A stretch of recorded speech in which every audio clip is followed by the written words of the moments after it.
Okay, first off, sorry for being so gone. So long. As a lot of you probably knew, I was touring for a few weeks. And then last week, I had my tattoo appointment. Oh, wait, how am I going to do this? Some of you probably saw it on Instagram or whatever, or Twitter. I had that, and then I had jet lag, and I basically didn't really do any work until this week.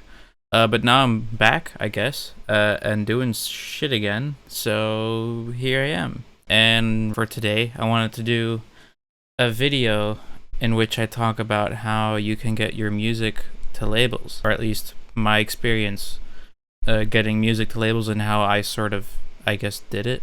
And then I'm mostly talking about like bigger labels, like the labels that will help you really reach a larger audience and help you get more bookings and stuff like that. So yeah, that's what I wanted to talk about right now. I have I guess like 7 different points that I want to go over. So yeah, let's get into it. So the first thing I want to talk about is make sure that your music is good first. So I guess like a lot of you, or just a lot of producers in general, they start producing and they're like, okay, like you have like all these plans, like you're like, oh fuck, I want to release on this label, I want to release on that label, I want to play this festival and that show, blah blah. But don't stress yourself out. Like when you just start, your music is probably gonna fucking suck. Like you're gonna need a while to make some good music. You know what I mean? So take your time. Like take time to fucking write some songs, watch a fuck ton of tutorials, be subscribed to artist Patreons to learn shit. You know, there's a lot that you can do these days. There's so many resources to learn how to make good music, you know? So before you rush into like sending music to labels and get a ton of rejections, try just perfecting your skill, or like, well, maybe not perfecting it, but start making music and learn how to do it, and do it until you have something of which you're like, okay, this is like sort of up to par with other stuff that's coming out, like that's definitely the first step. Like just learn how to make music and do it until you can make a good song, basically. So then the second one, and I feel like this is important when you're not that big of an artist yet.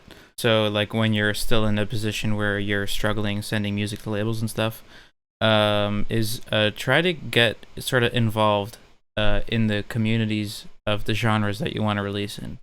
So like for example, so many artists these days and labels and stuff, they have a Patreon that you can be in and talk to people, and this way you can get to know people firstly, and secondly you can send your music in these Patreons and listen to other people's music and talk about it and make friends and actually get involved in the community, and like do stuff. And basically if people like your music, they're going to start talking about it, like there's going to be people in that Discord server that are going to be excited when you post a new link, you know what I mean? So I feel like that's definitely an important step. And aside from like Discord, obviously there's other forms of social media that you can use, like Twitter. Twitter's great because it's another like a direct form of communication.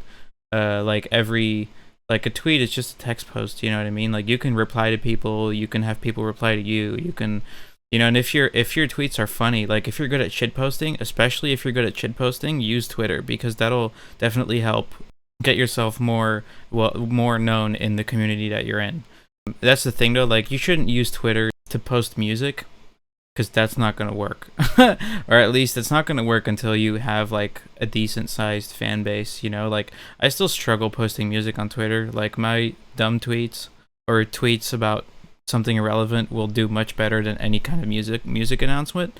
But that being said, Twitter is a great way to like communicate with people that are in the community that you want to be involved in. Then obviously there's also Reddit, which I don't really use that much, but there are some subreddits in which people are very active and in which it helps sharing your music and stuff like that.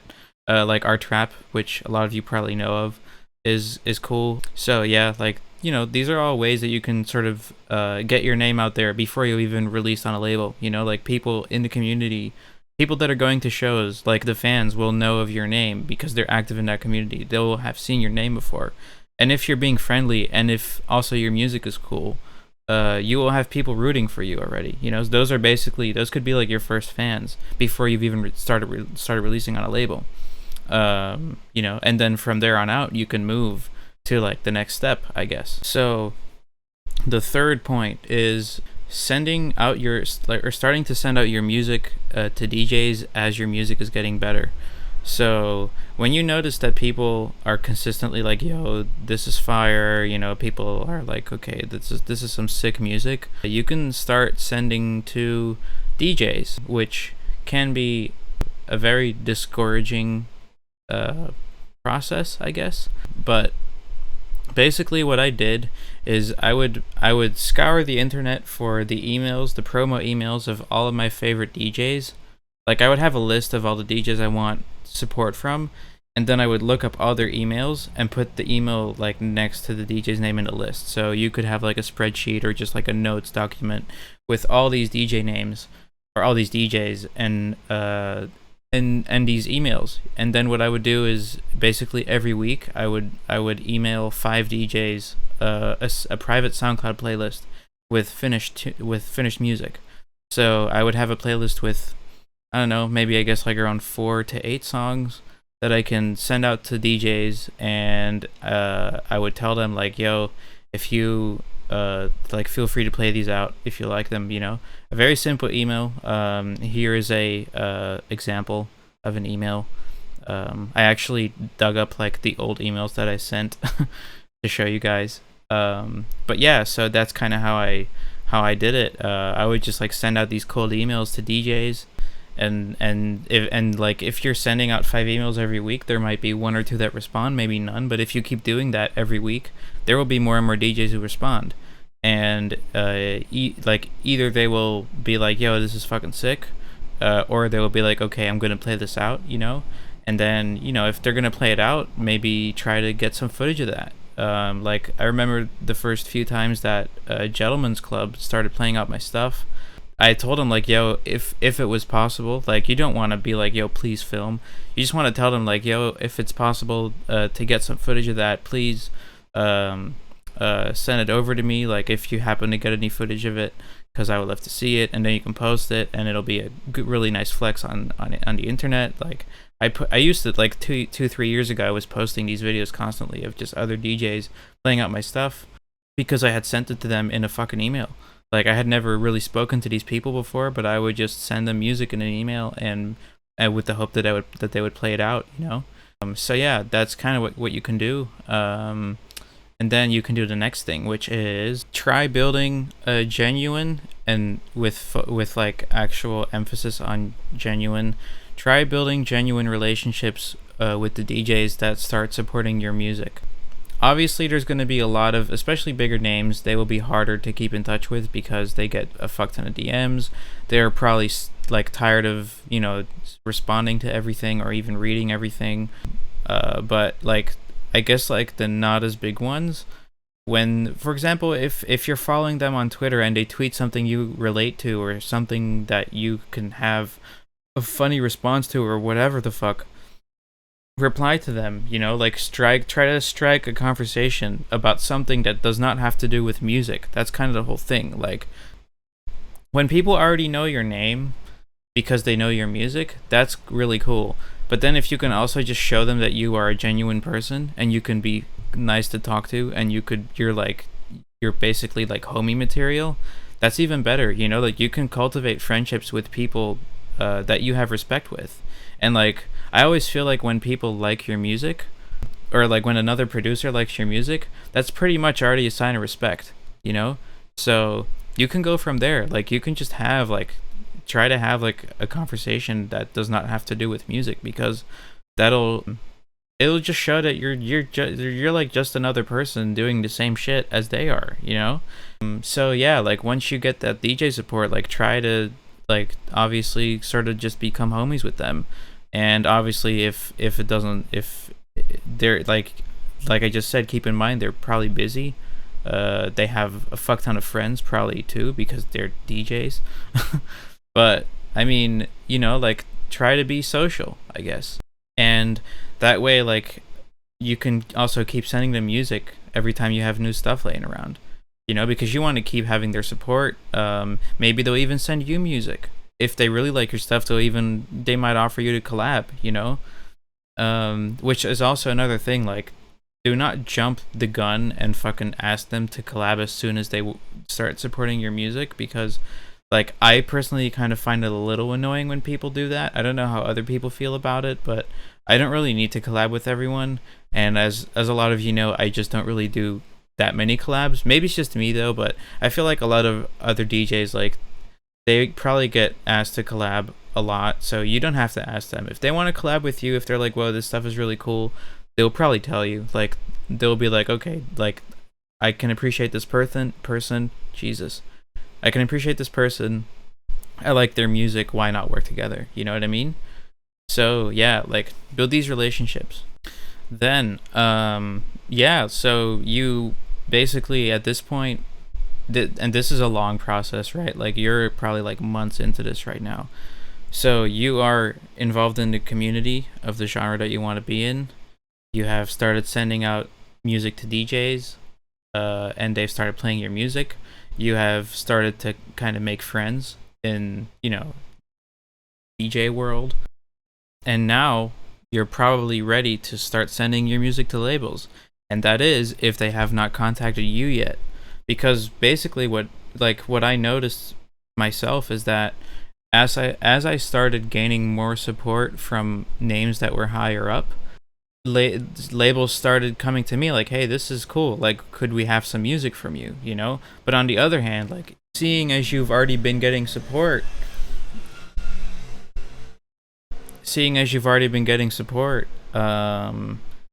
you can start sending your music to labels more confidently. Like, you can even put in the, like, I guess a lot of labels don't necessarily appreciate it, but some, like, for some it's like a validation if you can put in the email like, who have been playing your music, stuff like that. Like, still keep the email short though.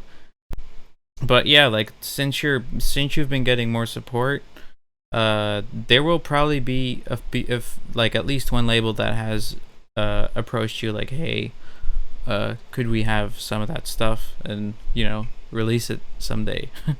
But yeah, like, if you're but at this point you can definitely start sending your music out to labels, and just do one a week or one every 2 weeks, or you can like send something out, wait a week and a half or 2 weeks, send a follow-up, then wait another week, and then just go on to the next one.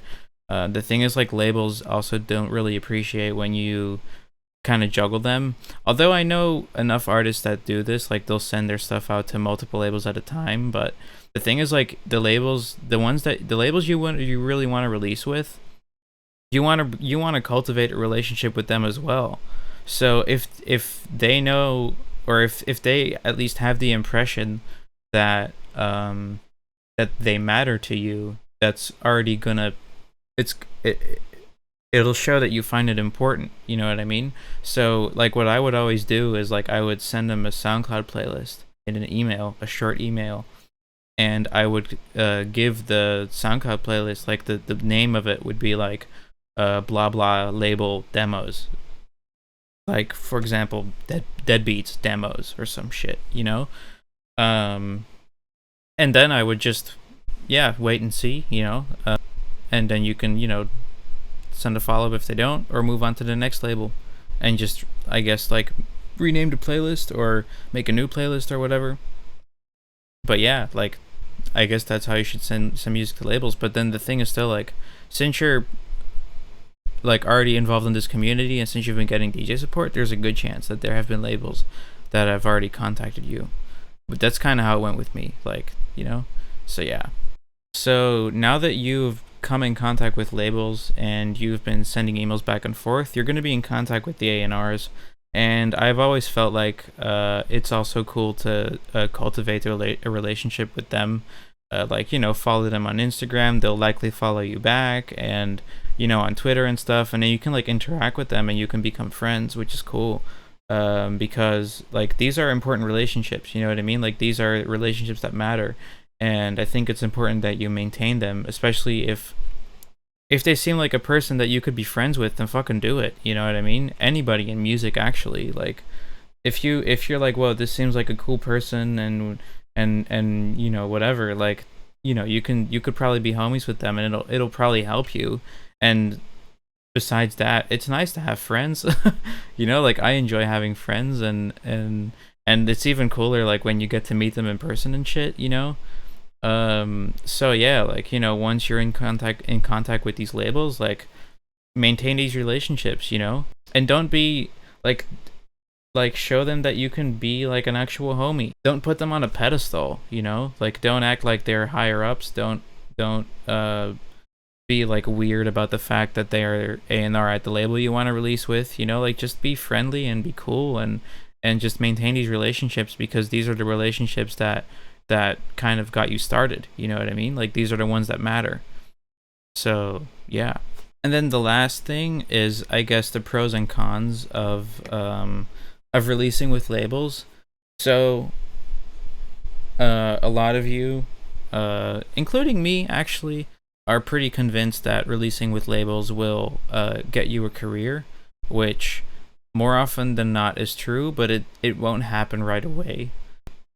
And what I'm trying to say with this is, like, there's enough artists that have never released on labels or barely released on labels and are still able to have a career, which is it's, you know, it can go both ways. The thing is, the reason I would release on a label is because if, like, with the bigger labels, at least, it'll it'll probably get the eyes of managers and agents onto you quicker, and also of other DJs, especially if it's like artist run labels like a Deadbeats or a Sable Valley or something.